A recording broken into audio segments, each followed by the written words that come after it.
बिस्मिल्लाहिर्रहमानिर्रहीम। अस्सलाम वालेकुम। इस वीडियो में हम एक सेल्स टैक्स के न्यूमेरिकल्स को सॉल्व करने के लिए एक इजियर अप्रोच के ऊपर बात करेंगे। अ, इससे पहले मैं ये क्लैरिफाई कर दूं कि अगर किसी स्टूडेंट को ऑलरेडी सेल्स टैक्स न्यूमेरिकल्स के कैलकुलेशन में कोई कंफ्यूजन नहीं है तो बेशक अपने मेथड को ही फॉलो करें। दिस इज़ नॉट नेसेसरी कि आप जो मेथड मैं बताने लगा हूं, उसको फॉलो करें। ये सिर्फ एक आसानी के लिए है कि अगर किसी को अंडरस्टैंडिंग में डिफिकल्टी है तो फिर वो ये मेथड फॉलो कर सकता है सेल्स टैक्स का न्यूमेरिकल सॉल्व करते हुए। नाउ आपको सबसे पहली चीज, जो चंद एक चीजें जिस पे आपको क्लियर होना चाहिए, वो ये कि सप्लाईज जो है वो दो तरह की हैं सेल्स टैक्स लॉ में। Number one is exempt and the number second is taxable. ठीक है जी। सो सप्लाईज की दो कैटेगरीज हैं, जो भी आप सेल करोगे वो ये दो तरह की सेल्स होंगी, दो में से किसी एक कैटेगरी में। और जो टैक्सेबल सप्लाईज है वो या तो जीरो रेटेड होती है, यानी उसके ऊपर 0% सेल्स टैक्स होता है, और या फिर अदर्स, यानी इसके ऊपर कोई 17% या कोई और रेट ऑफ टैक्स हो सकता है। सो हमारे पास मेनली तीन तरह के सेल्स सेल्स की जो कैटेगरीज हैं वो इन तीन में से कोई एक होगी। अब हम सबसे पहले डिटरमिन करेंगे वैल्यू ऑफ सप्लाईज, उसके बाद हम उसके ऊपर अप्लाई कर देंगे रेट ऑफ सेल्स टैक्स। ठीक है जी। और फिर हम उसके ऊपर कैलकुलेट कर लेंगे सेल्स टैक्स। डेफिनेटली जो हमारी सप्लाईज जो एग्जाम्प्ट सप्लाईज हैं उसके ऊपर कोई भी सेल्स टैक्स नहीं बनेगा, और जो हमारी जीरो रेटेड सप्लाईज हैं जैसे एक्सपोर्ट्स हैं या फिफ्थ स्केड्यूल आइटम्स हैं, उसके ऊपर जीरो सेल्स टैक्स बनेगा। और जो अदर्स हैं उसके ऊपर कुछ वैल्यू आएगी जो हम डिटरमिन कर लेंगे जब वैल्यू से सप्लाई डिटरमिन हुई हुई होगी तो। सो ये हमारी सेल्स टैक्स की कैलकुलेशन आ जाएगी। आपने जब सेल्स टैक्स का न्यूमेरिकल सॉल्व करना है तो इट्स बेटर कि आप पहले आउटपुट टैक्स वर्कआउट करें, यानी कि सेल्स के ऊपर जो सेल्स टैक्स बनता है वो पहले वर्कआउट करें। इसके अलावा दो चीजें और हैं जो साथ में आपने लिख लेनी है। वन इज फर्दर टैक्स, जो कि आप अनरजिस्टर्ड पर्सन को 3% से चार्ज करते हैं, 3% से चार्ज किया जाता है अनरजिस्टर्ड पर्सन को। इसके अगेंस्ट कोई भी इनपुट टैक्स की एडजस्टमेंट नहीं होती है, एज इट इज गवर्नमेंट को पे करना होता है आपने। इसको सेल्स टैक्स भी नहीं बोलते, इसका नाम ही फर्दर टैक्स है। ठीक है जी। और जो लास्ट में आपने एक कॉलम बना लेना है, that will be for fixed assets. ये मैं रीजन बता देता हूँ कि फिक्स्ड एसेट्स का कॉलम हमने क्यों बनाया एंड के ऊपर। अब आपने क्वेश्चन जो भी दिया हो, जैसे मैंने एक सैम्पल क्वेश्चन ये यहाँ पे लिया हुआ है, यहाँ पे अब आप सेल्स के फिगर्स को तलाश करना शुरू कर देंगे सबसे पहले। सो ये total sales to registered person, ये एक सेल्स का फिगर है। Total sales to unregistered person sales का फिगर है। एक्सपोर्ट सेल्स सेल्स का फिगर है। एग्जाम सप्लाई सेल्स का फिगर है। उसके बाद नीचे परचेजेस के बारे में बात हो रही है। सो हम total sales to registered person taxable supplies हैं तो 1 मिलियन की, तो यहाँ पे हम लिख देते हैं टू रजिस्टर्ड पर्सन, और टैक्सेबल सप्लाईज हैं 1 मिलियन की। उसके बाद total sales to unregistered person taxable supplies हैं 5 मिलियन की। तो इसी तरह आपने अनरजिस्टर्ड पर्सन को सेल किया, टैक्सेबल सप्लाईज हैं 5 मिलियन की। इसके ऊपर रेट ऑफ सेल्स टैक्स 17% है, इसके ऊपर 17% सेल्स टैक्स है, और 3% फर्दर टैक्स है। Next is export sales 2.5 million. So exports हमारी जो सेल्स हैं वो 2.5 मिलियन है, इसको मैं जीरो रेटेड के नीचे लिखूंगा 2.5 मिलियन। इसके ऊपर रेट ऑफ सेल्स टैक्स 0% है, और एग्जाम्प्ट सप्लाईज जो हैं वो 500,000 की हैं। सो एग्जाम्प्ट सप्लाईज, इसको हम एग्जाम्प्ट के कॉलम के नीचे लिख देते हैं 500,000। इसके ऊपर कोई सेल्स टैक्स चार्ज नहीं होगा। ओके, सो अब हमने किया ये कि हमने इस कॉलम के नीचे इसके रेलिवेंट सेल्स लिख लिए, जीरो रेटेड के नीचे इसके सेल्स लिख दिए, और एग्जाम्प्ट के नीचे इसके सेल्स लिख दिए। और अब हमें रेट ऑफ टैक्स भी मालूम है कि इनके लिए क्या क्या है। आगे अब सिंपल कैलकुलेशन है। तो आपने करना ये होगा कि 17% को मल्टीप्लाई करेंगे इससे, इससे इसको 3% से भी मल्टीप्लाई करना होगा, और ये तो खैर जीरो फिगर बन जाएगा, इसको एज इट इज लिख देता हूँ जीरो। सो ये कैलकुलेशन करके मैं वापस इस वीडियो के ऊपर आ जाता हूँ। सो हमने सिंपली किया ये कि ये 1 मिलियन को 17% से मल्टीप्लाई करके सेल्स टैक्स बनाया, इसी तरह 5 मिलियन को 17% से मल्टीप्लाई करके सेल्स टैक्स बनाया, और फिर 3% से मल्टीप्लाई करके फर्दर टैक्स कैलकुलेट कर दिया। सो ये हमने आउटपुट टैक्स की कैलकुलेशन अपनी कंप्लीट कर ली है। अब हम यहाँ पे इसके टोटल्स बना सकते हैं। सो जो टोटल्स होंगे दैट वुड बी 500,000, 2.5 मिलियन, और दिस विल बी 6 मिलियन। इसी तरह यहाँ पे कोई आउटपुट टैक्स नहीं है, यहाँ पे जीरो आउटपुट टैक्स है, यहाँ पर फर्दर टैक्स 1,50,000 है, और इसको अगर हम टोटल कर लें तो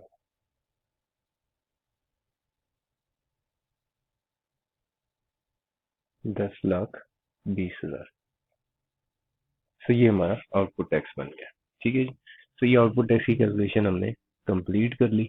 अब हम अपनी कैलकुलेशन बनाते हैं इनपुट टैक्स की, यानी परचेजेस के ऊपर। इनपुट टैक्स के केस में अगेन इसी क्वेश्चन को देखें कि gross purchases from registered supplies, इसके ऊपर डेफिनेटली सेल्स टैक्स चार्ज हुआ होगा, क्योंकि रजिस्टर्ड सप्लायर ने सप्लाई किया है। ठीक है। Gross purchases from unregistered suppliers ने तो कोई सेल्स टैक्स चार्ज ही नहीं किया होगा, क्योंकि ये अनरजिस्टर्ड पर्सन है। इसका मेरी टैक्स कैलकुलेशन में कभी भी कोई इम्पैक्ट नहीं आएगा। Purchase return to registered suppliers, ये रिटर्न्स का ताल्लुक इसके साथ है। ठीक है। सो हमारे पास ये फिगर रेलेवेंट है, ये फिगर रेलेवेंट है हमारे तमाम सेल्स टैक्स के न्यूमेरिकल्स में। ये वाला फिगर जो अनरजिस्टर्ड पर्सन से हम खरीदारी करते हैं, इसका कोई रोल नहीं होगा। सो अब सिंपली आपको करना ये है कि 6.5 मिलियन माइनस 6,50,000, तो 5,850,000 ये आपकी परचेजेस बचती है नेट। तो मैं ये यहाँ पे लिख देता हूँ 5,850,000, ये मेरी परचेजेस आ गई। ये मेरी वैल्यू ऑफ सप्लाई है। अब क्वेश्चन में ये नहीं बताया हुआ कि ये सप्लाई इस्तेमाल किस लिए हुई, क्या ये बनाने के लिए, ये बनाने के लिए, या ये बनाने के लिए।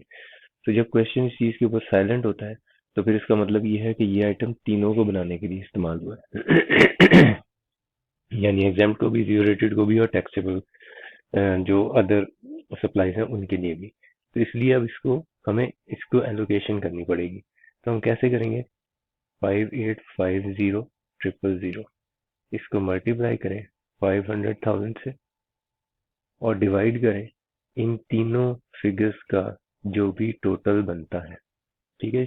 तो अगर आप इसको टोटल करेंगे तो ये 25 लाख और 5 30 लाख और 90 लाख। सो 9 मिलियन टोटल बनता है इन तीनों फिगर्स का। तो ये एक वैल्यू बन जाएगी। इसी तरह 5,850,000 multiplied by 2.5 million divide by 9 million, ये दूसरी फिगर बन जाएगी। 5,850,000 multiplied by 6 million divide by 9 million. तो ये अब हम कैलकुलेशन बना लेते हैं और फिर वापस आ जाते हैं अपने वीडियो के ऊपर। फिर इसको जब हमने सॉल्व कर लिया तो अब हमारे पास फिगर्स बन गए हैं, ये तीन फिगर्स। ये बेसिकली हमने क्या किया है, ये जो अमाउंट थी इसको इस प्रोपोर्शन में, ये जो ऊपर तीन फिगर्स दिए हुए थे, ये इन तीन फिगर्स के प्रोपोर्शन में डिस्ट्रीब्यूट कर दिया। और अगर मैं ये जो डिस्ट्रीब्यूशन के बाद इसका टोटल करूंगा तो अगेन वही फिगर आ जाएगी जिसको मैंने एक्चुअली यहाँ पे डिस्ट्रीब्यूट करना था। ठीक है जी। सो अब इसका मतलब ये है कि मैं ये बता सकता हूँ कि किसके हिस्से में कितनी वैल्यू आ रही है। सो 3,25,000 यहाँ पे आएगा, और 16,25,000 यहाँ पे आएगा, और 39 लाख यहाँ पे आएगा। इन सब के ऊपर रेट ऑफ सेल्स टैक्स, क्योंकि रजिस्टर्ड पर्सन से रजिस्टर्ड सप्लाईज खरीदी है तो 17% का रेट ऑफ टैक्स है। नाउ अब मैं इजीली फाइंड आउट कर सकता हूँ कि एग्जाम सप्लाईज के ऊपर मैंने कितना सेल्स टैक्स, जो मैंने एग्जाम सप्लाईज बनाई है उसके लिए जो सामान खरीदा था उस पर सेल्स टैक्स कितना बनता है। तो वो मैं यहाँ पे कैलकुलेट कर सकता हूँ। इस कैलकुलेशन की वैसे मुझे ज़रूरत भी नहीं है, क्योंकि एग्जाम सप्लाईज के ऊपर जितना भी इनपुट टैक्स होता है वो ज़ाया हो जाता है, उसकी कैलकुलेशन का कोई फ़ायदा ही नहीं है। उसके बाद जो जीरो रेटेड के लिए जो वैल्यू बनेगी 17% के हिसाब से, वो हम यहाँ पर लेकर आएंगे और उसको हमने रिफंड के तौर पे क्लेम करना होगा। तो 16,25,000 मल्टीप्लाइड बाय 17%, तो इट इज 276,250। ये यहाँ पे कैलकुलेशन बन गई। और लास्ट में ये जो 3.9 मिलियन है इसको 17% से मल्टीप्लाई करके हम यहाँ पे फिगर ला सकते हैं। सो 3.9 मिलियन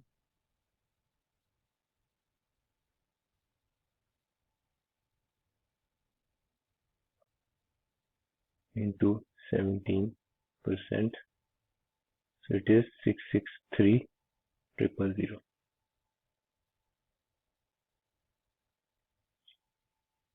ठीक हो गई। सो ये कैलकुलेशन हमने फाइनल कर दिए अपने इनपुट टैक्स के। अब जिस वक्त हमने इनपुट टैक्स माइनस करना होता है तो हमें ये पता है कि इनपुट टैक्स के ऊपर एक लिमिट होती है, और वो लिमिट कितनी होती है? वो लिमिट होती है 90% ऑफ आउटपुट टैक्स। इससे ज्यादा आप इनपुट टैक्स क्लेम नहीं कर सकते। तो अब ये जो आउटपुट टैक्स यहाँ पे बना हुआ है इसका मैं 90% वर्कआउट करता हूँ।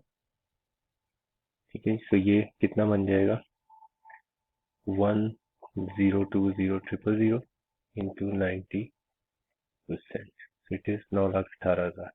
सो 9,18,000 ये लिमिट है।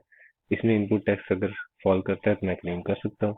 तो 6,63,000 बिल्कुल इस लिमिट के अंदर है, इससे कम है। तो इसका मतलब मैं 10,20,000 में से ये फिगर माइनस कर सकता हूँ और अपना माइनस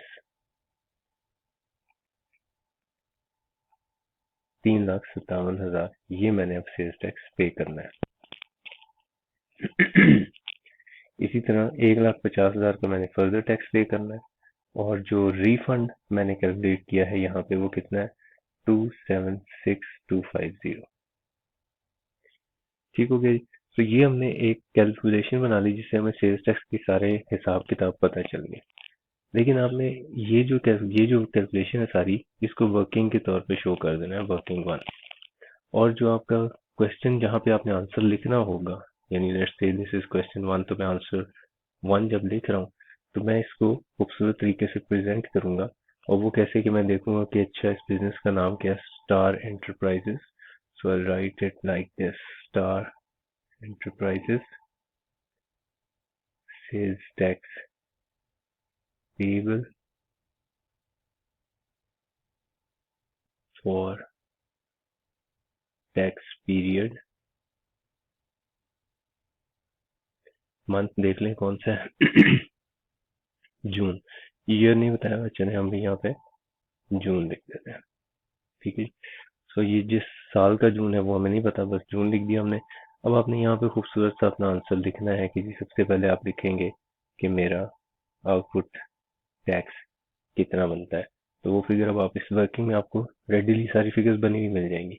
तो जो आउटपुट टैक्स बना है आपका वो कितना है? 10,20,000। तो वो 10,20,000 आप यहाँ पे लिख दें। उसके बाद आपने माइनस करना है इसमें से input tax.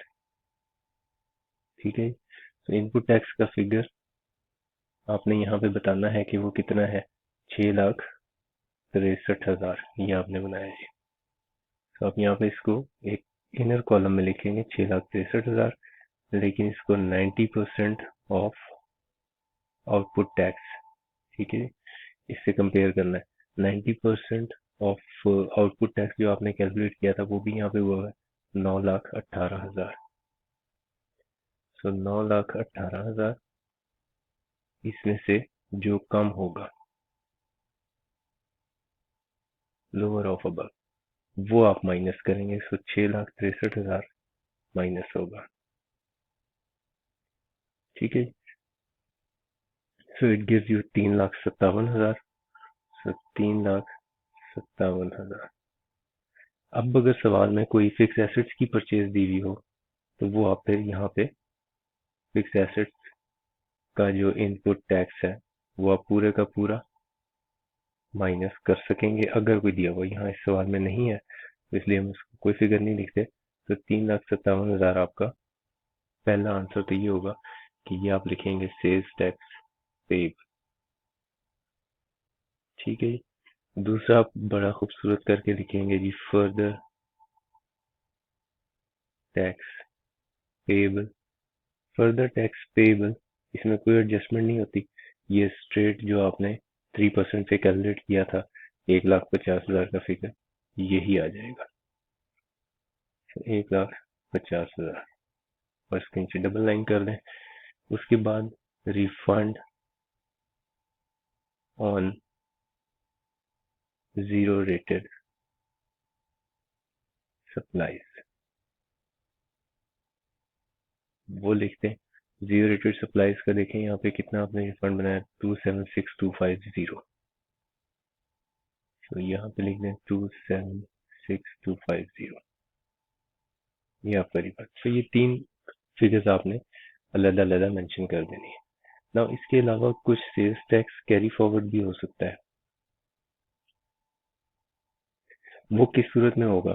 Sales tax carry forward उस सूरत में होगा कि अगर आपका ये वाला figure, let's call this figure A and this figure B. अगर आपका ए का फिगर बड़ा हो जाता है बी से, तो जितना वो डिफरेंस होगा वो फिर कैरी फॉरवर्ड के तौर पे आ जाएगा। Difference will be carry forward. और इसी तरह अगर लेट्स कॉल दीज फिगर्स, अगर मैं इसको बोल दूं ये सी है और ये डी है, तो उस सूरत में एक और कैरी फॉरवर्ड होगा। अगर सी का वैल्यू बड़ा हो जाता है डी से, तो फिर भी जो डिफरेंस है वो कैरी फॉरवर्ड होगा। Difference will be carry forward. ठीक है, सो दैट्स हाउ ये आपकी प्रेजेंटेशन बनती है आंसर की। अपनी कैलकुलेशन अगर आप इस तरह से बना लेंगे तो जरा कॉन्सेप्ट वाइज आपको क्लैरिटी रहेगी कि कौन सी चीज़ किसके लिए इस्तेमाल हुई है। इसमें अगर आपको कुछ सवाल हो तो वो फिर आप कमेंट से पूछ सकते हैं। Thank you very much. Take care. अल्लाह हाफिज।